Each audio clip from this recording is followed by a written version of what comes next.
Dia 22 de março. 1 Reis 19. Acabe contou a Jezabel tudo o que Elias havia feito, incluindo o modo como havia matado todos os profetas de Baal. Por isso, Jezabel enviou esta mensagem a Elias: que os deuses me castiguem severamente, se até amanhã, nesta hora, eu não fizer a você o que você fez aos profetas de Baal.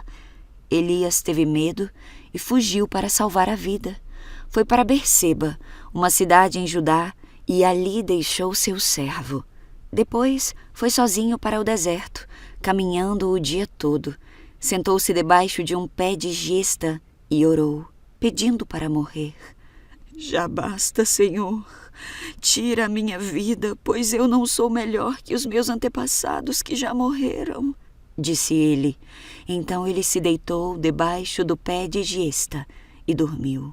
Enquanto dormia, um anjo o tocou e disse: levante-se e coma.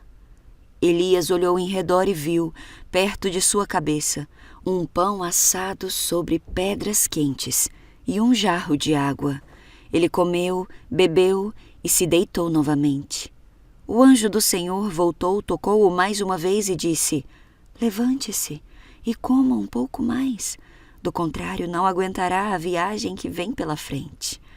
Elias se levantou, comeu e bebeu, e o alimento lhe deu forças para uma jornada de 40 dias e 40 noites até o Monte Sinai, o monte de Deus. Ali encontrou uma caverna onde passou a noite. Então o Senhor lhe disse: o que faz aqui, Elias? Ele respondeu: eu tenho servido com zelo ao Senhor, o Deus dos exércitos. Contudo, os israelitas quebraram a aliança contigo. Derrubaram teus altares e mataram todos os teus profetas. Sou o único que restou, e agora também procuram me matar. Saia e ponha-se diante de mim no monte, disse o Senhor. E enquanto Elias estava ali, o Senhor passou e um forte vendaval atingiu o monte. Era tão intenso que as pedras se soltavam do monte diante do Senhor, mas o Senhor não estava no vento. Depois do vento, houve um terremoto, mas o Senhor não estava no terremoto. Depois do terremoto houve fogo, mas o Senhor não estava no fogo. E depois do fogo veio um suave sussurro. Quando Elias o ouviu, cobriu o rosto com a capa, saiu e ficou na entrada da caverna. E uma voz disse: o que você faz aqui, Elias? Ele respondeu outra vez: tenho servido com zelo ao Senhor, o Deus dos exércitos. Contudo, os israelitas quebraram a aliança contigo. Derrubaram teus altares e mataram todos os teus profetas. Sou o único que restou e agora também procuram me matar. Então o Senhor lhe disse: volte pelo caminho por onde veio e vá para o deserto de Damasco. Quando chegar lá, unja Hazeel para ser rei da Síria. Depois unja também Jeú, neto de Ninzi, para ser rei de Israel, e unja Eliseu, filho de Safate, na cidade de Abel-Meolá, para substituir você como meu profeta. Quem escapar da espada de Hazael será morto por Jeú, e quem escapar da espada de Jeú será morto por Eliseu. No entanto, preservarei 7.000 de Israel que nunca se prostraram diante de Baal, nem o beijaram. Elias partiu e encontrou Eliseu, filho de Safate, arando um campo. Havia 12 parelhas de bois no campo, e Eliseu arava com a última parelha. Elias se aproximou de Eliseu, lançou sua capa sobre os ombros dele e continuou a caminhar. Eliseu deixou os bois ali, correu atrás de Elias e disse: primeiro deixe-me dar um beijo de despedida em meu pai e minha mãe, e então eu o seguirei. Elias respondeu: pode voltar, mas pense no que lhe fiz. Eliseu voltou para sua parelha de bois e os matou. Usou a madeira do arado para fazer fogo e assar a carne. Distribuiu a carne para o povo da cidade, e todos eles comeram. Então partiu com Elias como seu ajudante. 1 Reis 20. Por esse tempo, Ben-Hadad, rei da Síria, mobilizou seu exército com o apoio de 32 reis aliados e seus carros de guerra e cavalos. Eles cercaram Samaria e a atacaram. Ben-Hadad enviou mensageiros à cidade para dizer a Acabe, rei de Israel: Assim diz Ben-Hadad: sua prata e seu ouro são meus, bem como suas esposas e os melhores de seus filhos. Está bem, ó meu senhor, o rei, respondeu o rei de Israel. Tudo que eu tenho é seu. Pouco depois, os mensageiros voltaram e disseram: Assim diz Ben-Hadad: já exigi que entregasse sua prata, seu ouro, suas esposas e seus filhos. Mas amanhã, a esta hora, enviarei meus oficiais para vasculharem seu palácio e as casas de seus oficiais e tomarem tudo que considerarem de valor. Então Acabe convocou todas as autoridades de Israel e lhes disse: Vejam como este homem quer a nossa desgraça. Já concordei em lhe entregar minhas esposas, meus filhos, minha prata e meu ouro. As autoridades e o povo aconselharam: Não ceda a nenhuma outra exigência. Portanto, Acabe respondeu aos mensageiros de Ben-Hadad: Digam ao meu senhor o rei: eu lhe darei tudo o que pediu da primeira vez, mas não posso aceitar sua última exigência. Os mensageiros voltaram a Ben-Hadad com essa resposta. Então Ben-Hadad enviou a seguinte mensagem a Acabe: Que os deuses me castiguem severamente, se restar pó suficiente em Samaria para dar um punhado a cada um de meus soldados. O rei de Israel respondeu: O guerreiro que se arma com sua espada para lutar não deve se vangloriar com o guerreiro que já venceu. A resposta de Acabe chegou a Ben-Hadad e aos outros reis quando bebiam em suas tendas. Preparem-se para atacar, ordenou Ben-Hadad a seus oficiais, e eles se prepararam para atacar a cidade. Enquanto isso, um profeta foi a Acabe, rei de Israel, e lhe disse: Assim diz o Senhor: está vendo esse enorme exército inimigo? Hoje eu o entregarei em suas mãos. Com isso você saberá que eu sou o Senhor. Acabe perguntou: Por meio de quem ele fará isso acontecer? O profeta respondeu: Assim diz o Senhor: os soldados dos comandantes das províncias o farão. Devemos atacar primeiro? Perguntou Acabe. E o profeta respondeu: Sim. Então Acabe convocou os 232 soldados dos comandantes das províncias e, em seguida, reuniu o restante do exército de Israel, cerca de 7.000 homens. Por volta do meio-dia, quando Ben-Hadad e os seus 32 reis aliados ainda estavam bebendo em suas tendas, ficaram bêbados. O primeiro contingente, formado pelos soldados dos comandantes das províncias, saiu da cidade. Quando eles se aproximavam, os espiões de Ben-Hadad o avisaram: Havia soldados vindo de Samaria. Ele ordenou: Quer tenham vindo em paz, quer para guerrear, tragam esses soldados com vida. Os soldados dos comandantes das províncias de Acabe e todo o exército haviam saído para lutar. Cada soldado israelita matou seu adversário sírio e, de repente, todo o exército sírio fugiu. Os israelitas os perseguiram, mas o rei Ben-Hadad e alguns dos cavaleiros fugiram a cavalo. O rei de Israel destruiu os outros cavalos e carros de guerra e massacrou os sírios. Depois disso, o profeta disse ao rei Acabe: Prepare-se para outro ataque. Comece a planejar desde já, pois o rei da Síria voltará na virada do ano. Depois da derrota, os oficiais de Ben-Hadad lhe disseram: Os deuses israelitas são deuses dos montes, por isso venceram. Mas podemos derrotá-los com facilidade nas planícies.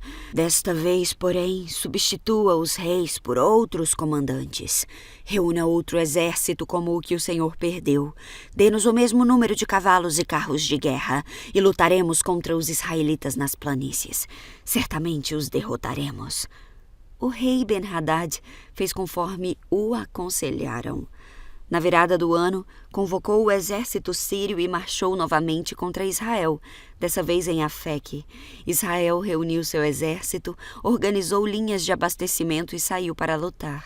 Mas em comparação com o enorme exército sírio que cobria todo o campo, os israelitas pareciam 2 pequenos rebanhos de cabras. O homem de Deus foi ao rei de Israel e lhe disse: Assim diz o Senhor: os sírios pensam que o Senhor é um Deus dos montes e não das planícies. Por isso entregarei todo o enorme exército sírio em suas mãos, e então vocês saberão que eu sou o Senhor. Os 2 exércitos acamparam, um de frente para o outro, durante 7 dias, e no 7º dia a batalha começou. Os israelitas mataram 100.000 soldados de infantaria dos sírios em um só dia. O restante fugiu para a cidade de Afeque, mas o muro caiu sobre eles e matou mais 27.000. Ben-Hadad fugiu para a cidade e se escondeu num quarto secreto. Os oficiais de Ben-Hadad lhe disseram: Senhor, ouvimos que os reis de Israel são misericordiosos. Vamos nos humilhar, usar panos de saco na cintura e cordas na cabeça e nos render ao rei de Israel. Talvez ele deixe o Senhor viver. Então vestiram panos de saco e cordas, foram ao rei de Israel e suplicaram: Seu servo Ben-Hadad diz: Peço que me deixe viver. O rei de Israel respondeu: Ele ainda está vivo? Ele é meu irmão. Os homens interpretaram isso como um bom sinal e, aproveitando essas palavras, responderam: Sim, seu irmão Ben-Hadad. Vão buscá-lo, disse o rei de Israel. E quando Ben-Hadad chegou, Acabe o convidou para subir em sua carruagem. Ben-Hadad lhe disse: Devolverei as cidades que meu pai tomou de seu pai, e você poderá estabelecer centros de comércio em Damasco, como seu pai fez em Samaria. Acabe disse: Sob essas condições eu o libertarei. Então os 2 fizeram um acordo e Ben-Hadad foi liberto. Enquanto isso, o Senhor instruiu um dos membros de um grupo de profetas a dizer a outro: Dê um soco em mim! Mas o homem se recusou a fazê-lo. Então o profeta lhe disse: Como você não obedeceu à voz do Senhor? Um leão o matará assim que você sair daqui. E quando ele partiu, um leão o atacou e o matou. Em seguida, o profeta se dirigiu a outro homem e disse: Dê um soco em mim! O homem deu um soco no profeta e o feriu. O profeta colocou uma faixa de pano sobre os olhos para disfarçar e esperou pelo rei junto à estrada. Quando o rei ia passando, o profeta gritou: Eu, seu servo, estava no meio da batalha acirrada quando, de repente, alguém me trouxe um prisioneiro e disse: Vigie este homem. Se ele escapar, você morrerá, ou pagará uma multa de 35 quilos de prata.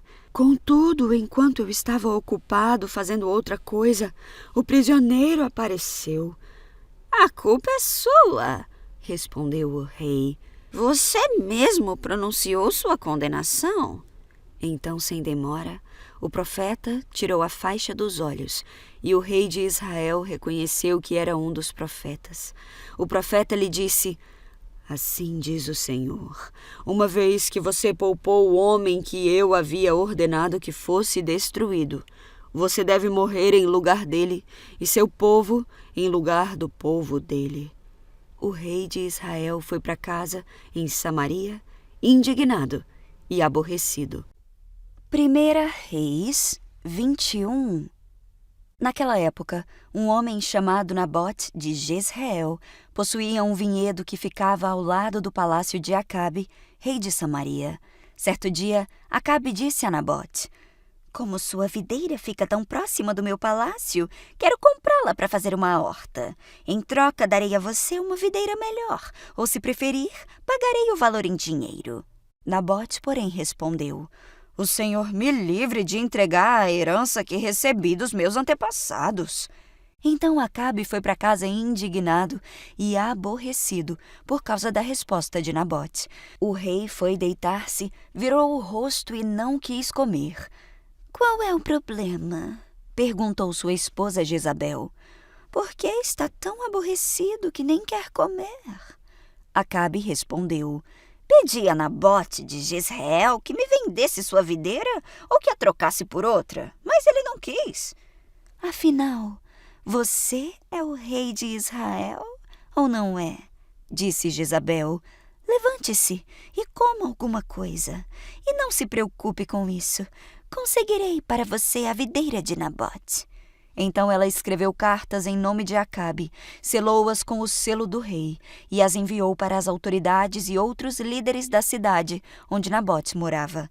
Nas cartas ela ordenava: reúnam os habitantes da cidade para jejuar e coloquem Nabote num lugar onde todos possam vê-lo. Mandem sentar-se em frente dele 2 homens de mau caráter que o acusem de amaldiçoar a Deus e o rei. Depois, levem-no para fora e matem-no por apedrejamento. As autoridades e os outros líderes da cidade seguiram as instruções dadas por Jezabel em suas cartas, convocaram os habitantes da cidade para um jejum e colocaram Nabote num lugar onde todos podiam vê-lo. Então 2 homens de mau caráter vieram, sentaram-se de frente para ele e o acusaram diante de todo o povo, dizendo: ele amaldiçoou a Deus e o rei. Em seguida, foi arrastado para fora da cidade e morto por apedrejamento. Os líderes da cidade mandaram avisar Jezabel: Nabote foi apedrejado e está morto. Quando Jezabel ouviu a notícia, disse a Acabe: lembra-se da videira que Nabote se recusou a vender? Agora você pode ficar com ela. Nabote está morto. Acabe desceu de imediato à videira de Nabote para tomar posse dela. Contudo, o Senhor disse a Elias de Tisbe: vá encontrar-se com Acabe, rei de Israel, que governa em Samaria. Ele estará na videira de Nabote para tomar posse dela. Transmita-lhe esta mensagem: assim diz o Senhor: não foi suficiente para você matar Nabote? Era preciso também que roubasse a propriedade dele? Por causa do que você fez, os cães lamberão do seu sangue no mesmo lugar onde lamberam o sangue de Nabote. Quer dizer que você me encontrou, meu inimigo? Disse Acabe a Elias. Elias respondeu: sim, vim porque você se vendeu para fazer o que é mal aos olhos do Senhor. Agora o Senhor diz: trarei desgraça sobre você e o exterminarei, e destruirei todos os seus descendentes do sexo masculino em Israel, tanto escravos como livres. Acabarei com a sua família como fiz a família de Jeroboão, filho de Nebate, e com a família de Baasa, filho de Aías, pois você provocou a minha ira e levou Israel a pecar. E quanto a Jezabel, o Senhor diz: cães devorarão o corpo de Jezabel no campo de Jezreel. Os membros da família de Acabe que morrerem na cidade serão comidos pelos cães, e os que morrerem no campo serão comidos pelos abutres. Não houve ninguém que tenha se vendido tão completamente para fazer o que é mal aos olhos do Senhor como Acabe, influenciado por sua esposa Jezabel. Sua prática mais repugnante foi adorar ídolos como haviam feito os amorreus, povo que o Senhor tinha expulsado de diante dos israelitas. Quando Acabe ouviu essa mensagem, rasgou suas roupas, vestiu-se de pano de saco e jejuou. Passou a dormir em cima de panos de saco e a andar cabisbaixo. Então Elias de Tisbe recebeu outra mensagem do Senhor: vê como Acabe se humilhou diante de mim. Por isso não trarei calamidade durante sua vida. Farei cair a calamidade sobre os filhos dele. Destruirei sua dinastia. 1 Reis 22. Durante 3 anos, não houve guerra entre a Síria e Israel. No 3º ano, porém, Josafá, rei de Judá, foi visitar o rei de Israel. Durante a visita, o rei de Israel disse a seus oficiais: não sabem que a cidade de Ramote-Gileade nos pertence? E, no entanto, não fizeram coisa alguma para retomá-la do rei da Síria. Então se voltou para Josafá e perguntou: você se juntará a mim na batalha para reconquistar Ramote-Gileade? Josafá respondeu ao rei de Israel: claro que sim. Você e eu somos como um só. Meus soldados são seus soldados e meus cavalos são seus cavalos. E acrescentou: antes, porém, Consulte o Senhor. Então o rei de Israel convocou os profetas, cerca de 400 no total, e lhes perguntou: Devo ir à guerra contra Ramote-Gileade ou não? Todos eles responderam: Sim, deve. O Senhor entregará o inimigo nas mãos do rei. Josafá, porém, perguntou: Acaso não há aqui um profeta do Senhor? Devemos consultá-lo também. O rei de Israel respondeu a Josafá: Há um homem que pode consultar o Senhor para nós, mas eu o odeio, pois nunca profetiza nada de bom a meu respeito. Só coisas ruins. Chama-se Micaías, filho de Imlá. O rei não devia falar assim, respondeu Josafá. Então o rei de Israel chamou um de seus oficiais e disse: Traga Micaías, filho de Imlá, rápido. Vestidos com seus trajes reais, o rei de Israel e Josafá, rei de Judá, estavam sentados cada um em seu trono na eira perto da porta de Samaria. Todos os profetas estavam profetizando diante deles. Um dos profetas, Zedequias, filho de Kenaana, fez chifres de ferro e declarou: Assim diz o Senhor: com estes chifres o rei ferirá os sírios até a morte. Todos os outros profetas concordaram, dizendo: Sim, suba a Ramote-Gileade e seja vitorioso, pois o Senhor a entregará nas mãos do rei. Enquanto isso, o mensageiro que foi buscar Micaías lhe disse: Veja, todos os profetas prometem vitória para o rei. Concorde com eles e também prometa sucesso. Micaías, porém, respondeu: Tão certo como vive o Senhor, direi apenas o que o Senhor ordenar. Quando Micaías chegou, o rei lhe perguntou: Micaías, devemos ir à guerra contra Ramote-Gileade ou não? Micaías respondeu: Sim, suba e seja vitorioso, pois o Senhor a entregará nas mãos do rei. Mas o rei disse: Quantas vezes preciso exigir que diga somente a verdade quando falar em nome do Senhor? Então Micaías respondeu: Vi todo Israel espalhado pelos montes, como ovelhas sem pastor. E o Senhor disse: Seu líder foi morto, mande-os para casa em paz. O rei de Israel disse a Josafá: Não falei! Ele nunca profetiza nada de bom a meu respeito, mas somente coisas ruins.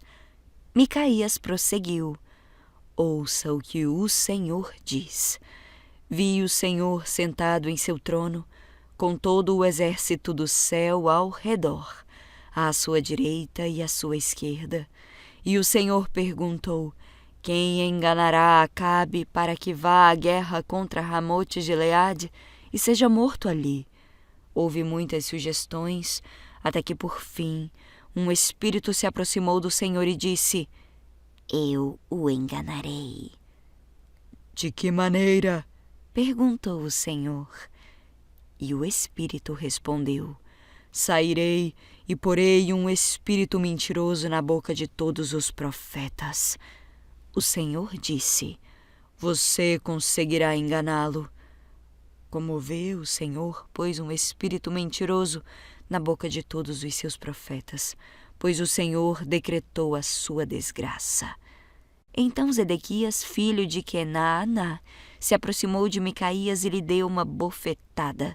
Como foi que o Espírito do Senhor me deixou para falar com você? Perguntou ele. Micaías respondeu: Você descobrirá em breve, quando tentar se esconder em algum quarto secreto. Então o rei de Israel ordenou: Prendam Micaías e levem-no de volta a Amon, governador da cidade, e a meu filho Joás, com a seguinte ordem: Ponham este homem na prisão e deem-lhe apenas pão e água, até que eu volte da batalha em segurança. Micaías, porém, respondeu: Se voltar em segurança, significará que o Senhor não falou por meu intermédio. E acrescentou aos que estavam ao redor: Todos vocês Prestem atenção às minhas palavras. Então o rei de Israel e Josafá, rei de Judá, levaram seus exércitos para atacar Ramote de Gileade. O rei de Israel disse a Josafá: quando entrarmos no combate, usarei um disfarce para que ninguém me reconheça, mas você vestirá os seus trajes reais. O rei de Israel se disfarçou e os dois foram à batalha. Enquanto isso, o rei da Síria tinha dado as seguintes ordens aos 32 comandantes dos carros de guerra: ataquem somente o rei de Israel, não lutem contra ninguém mais. Quando os comandantes dos carros de guerra sírios viram Josafá em seus trajes reais, foram atrás dele. É o rei de Israel! Disseram. Contudo, quando Josafá gritou e os comandantes dos carros perceberam que não era o rei de Israel, pararam de persegui-lo. Então o soldado sírio disparou uma flecha ao acaso e acertou o rei de Israel entre as juntas e sua armadura. Dê a volta e tire-me daqui! Exclamou Acabe para o condutor de seu carro. Estou gravemente ferido! A batalha, cada vez mais violenta, prosseguiu durante todo o dia e o rei permaneceu em pé, apoiado em seu carro de frente para os sírios. O sangue de seu ferimento escorria para o piso do carro e, ao entardecer, ele morreu. Quando o sol se punha, um clamor se espalhou entre os seus soldados. Estamos perdidos! Voltem para as suas casas! Assim o rei morreu e o seu corpo foi levado para Samaria e sepultado ali. Seu carro de guerra foi levado junto ao tanque de Samaria, e os cães vieram e lamberam seu sangue no lugar onde as prostitutas se banhavam, exatamente como o Senhor havia prometido. Os demais acontecimentos do reinado de Acabe e tudo o que ele fez, incluindo o palácio de marfim e as cidades que construiu, estão escritos no livro da história dos reis de Israel. Acabe morreu e se reuniu a seus antepassados, e seu filho Acasias foi seu sucessor.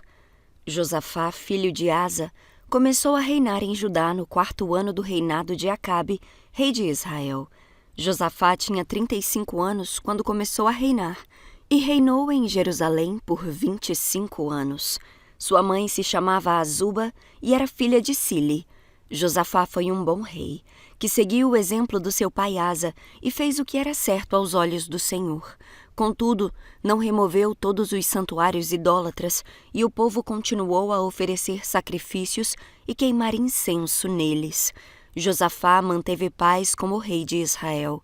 Os demais acontecimentos do reinado de Josafá, a extensão do seu poder e suas guerras estão registrados no livro da história dos reis de Judá. Ele expulsou da terra os prostitutos cultuais dos santuários idólatras que restaram do tempo de seu pai Asa. Naquela época, não havia rei em Edom, mas apenas um governador. Josafá construiu uma frota de navios mercantes para buscar ouro em Ofir. As embarcações, porém, nunca chegaram a navegar, pois naufragaram no porto de Ezion-Geber. Certa vez, Acasias, filho de Acabe, propôs a Josafá: deixe que meus homens naveguem com os seus. Mas Josafá não aceitou a proposta. Quando Josafá morreu, foi sepultado com seus antepassados na cidade de Davi. Seu filho Jeorão foi seu sucessor. Acasias, filho de Acabe, começou a reinar em Israel no 17º ano do reinado de Josafá em Judá. Reinou em Samaria por 2 anos. Contudo, fez o que era mau aos olhos do Senhor, pois seguiu o exemplo do seu pai e a sua mãe e o exemplo de Jeroboão, filho de Nebate, que levou Israel a pecar. Serviu a Baal e o adorou, provocando a ira do Senhor, Deus de Israel, como seu pai havia feito.